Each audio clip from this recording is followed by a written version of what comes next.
It's a very, very serious matter, and there's no way the UN can be allowed to do this.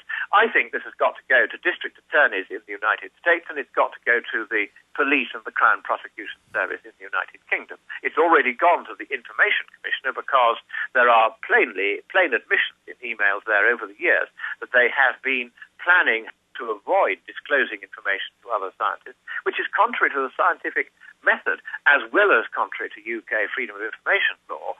But the final seal on that freedom of information thing is the email in which one of the people concerned wrote to all the others and said, you must destroy all your emails relating to our participation in the fourth assessment report of the United Nations Climate Panel in 2007 because we're being asked for it by another scientist under the Freedom of Information Act, so you must destroy it. That email clearly constitutes a serious criminal offence for which the highest possible level of financial penalty is allowed for by the Freedom of Information Act 2000. And the person who wrote that email, whom I won't name on the air because it's not fair to him, he is now going to face criminal charges. He is, I think, going to be indicted, convicted, and he won't be imprisoned because we don't imprison people yet for these offences. I think the law's going to have to change in the light of this. But he will certainly be subjected, as will his institution, to a very large financial penalty indeed, and quite rightly so. Well, you're a member of the House of Lords, the upper chamber of your parliament, for those that don't know, Lord Christopher Monckton. Are you saying that the inside information that you're getting from government is that he will be prosecuted?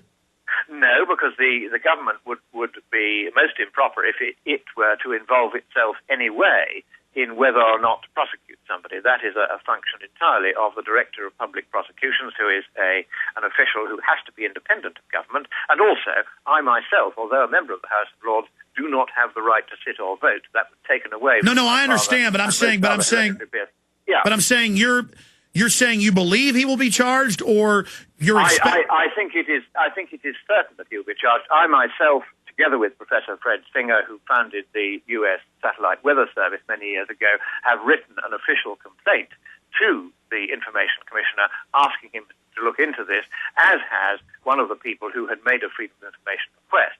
Now, the person who made that information request has been answered. We have not yet been answered. And if I don't get an answer in the next few days, and as soon as I get back from this Copenhagen conference, I will be arranging for questions to be put down in the House of Lords about why the Information Commissioner isn't doing his job and replying to his correspondence. So you're going to demand justice, and you and others have filed formal complaints, and we have them red-handed talking to the government, colluding to keep the public from getting information that should be public. I mean, that certainly is a conspiracy to engage in a cover-up.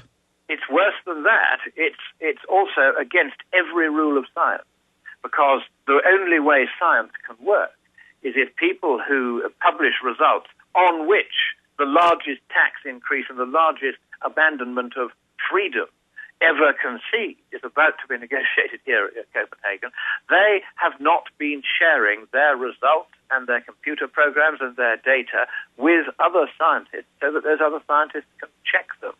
All of this has been done behind closed doors so that they could get away with what turns out to be not just an information offense, but also a very serious scientific and financial criminal fraud for which a very long sentence in prison is the appropriate remedy.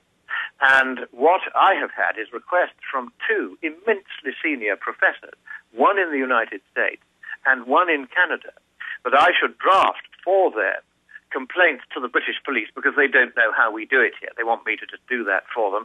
They will make sure that I've got all the facts correct, and they've both sent me a large amount of information about the facts in their case, because they're named in these emails in the most uncomplimentary way, and it's very clear that a plot to devalue their scientific research by unfair and foul and dishonest means had been engaged in by the conspirators who have been talking to each other in these emails.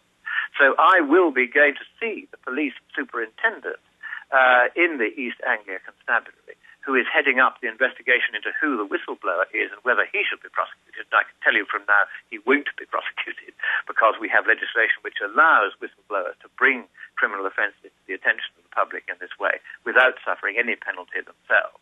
So the whistleblower will not be prosecuted. However, I will be saying to the police officer that there is clear and systematic evidence of deliberate, wide-scale fraud right across the meteorological community in NASA, in NOAA, in the University of East Anglia, in Penn State University, in universities and institutions of learning right across the world, where a small coterie of malevolent scientists, I mean, they come across as very nasty people in the way they write about everybody else that disagrees with them.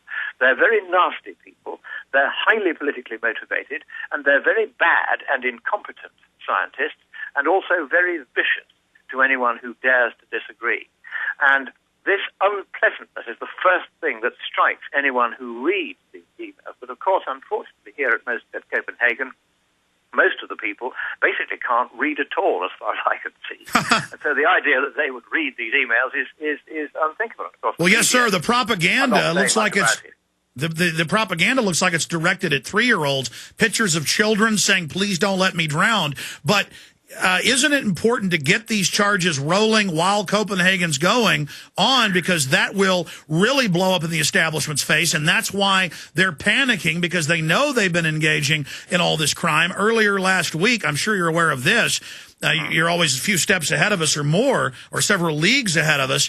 It's now coming out that the UN had documents, AP and Fox reported it, where they were recruiting and directing scientists in this fraud and in this artificial consensus from behind the scenes. So we have the United Nations directly in there as really the king rat orchestrating this. Oh, well, of course, there's been a lot of evidence of this. One of the people who is very prominently named in the emails, indeed one of the people exchanging these emails, is the person who the UN called in to rewrite the 1995 second major climate assessment report. They do these every 5 years, the UN. Really big reports. So this is the sort of what the bedwetters base their case on. Say, well, the UN says this. Now, the UN said in its 1995 report, and this was what the scientists, around 1,000 of them, had signed off on. What they said was, there is no detectable human influence on global temperature. We can't find any. We don't know when we will find one. We're not sure that there is any such thing. Now, they said that 5 times. Along comes one man, at the request of the UN. This is how we know this has the UN right in the middle of all this. At the request Lord Monckton, of the UN, we've got a break. He rewrote the report.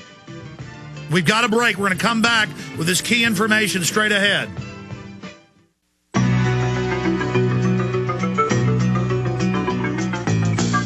I was a highwayman. Along the coach roads I did ride,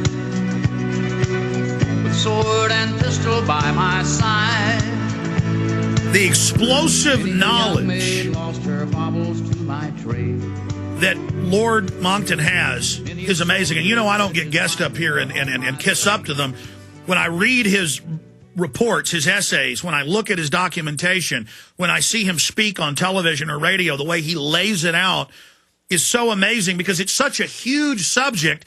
And today he's going right at the fraud, and he was finishing up with the fraud and the criminal investigations and how it's premeditated fraud to establish a collectivist world government controlled by large financial interests that literally are setting themselves up as emperors of the planet. And you were finishing up, sir, but in the time we've got, I then want to get into the fact that you went and demanded and bent the will of these Copenhagen UN bureaucrats to cough up the latest secret version of the treaty with taxes on money, financial transfers.